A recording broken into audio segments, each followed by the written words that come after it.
இந்த ஒரு பையன் தன்னோட 5வது பிறந்தநாளை கொண்டாடிட்டு இருக்கான். அப்பா அந்த பையனோட அப்பா தற்கொலை பண்ணி இறந்து போயிடுறாரு.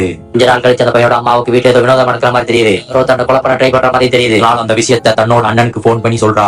அவளோட அண்ணனும் ஒரு சாமியார வீட்டுக்கு கூப்பிட்டு வரான். அங்க என்ன நடக்குதுன்னு சாமியார் சொல்றாரு. கொஞ்ச வருஷத்துக்கு முன்னாடி அந்த பொண்ணோட மாமனார் பெரிய மாந்திரிகரா இருந்தாரு. அவர் சாத்தானோட உதவியோட நிறைய கெட்ட விஷயம் பண்ணிட்டு இருந்தாரு. இதனால அவரோட பையனுக்கு அப்புறம் அவரோட தலைமுறை அழிஞ்சு போயிருன்னு ஒரு சாபம் கிடைச்சிச்சு. அந்த சாபத்துல இருந்து மீண்டு வர சாத்தானுக்கு பூஜை பண்ணாரு. சாத்தானும் அவரோட பையனுக்கு வாரிசு வரத்தை கொடுத்துச்சு. அதுக்கு பதிலா 3 உயிர் அது கேட்டுச்சு. ஒண்ணு அந்த மாந்திரிகனோட உயிர், இன்னொன்னு அந்த வாரிசு உருவாக்க காரணமா இருந்த அவங்க அப்பாவோட உயிர், கடைசியா உன்னோட உயிர்னு அவகிட்ட சொல்றாரு. அவ ஷாக் ஆகுறா. இதுல இருந்து தப்பிக்க முடியுமான்னு சாமியார் கிட்ட அவ கேக்குறா.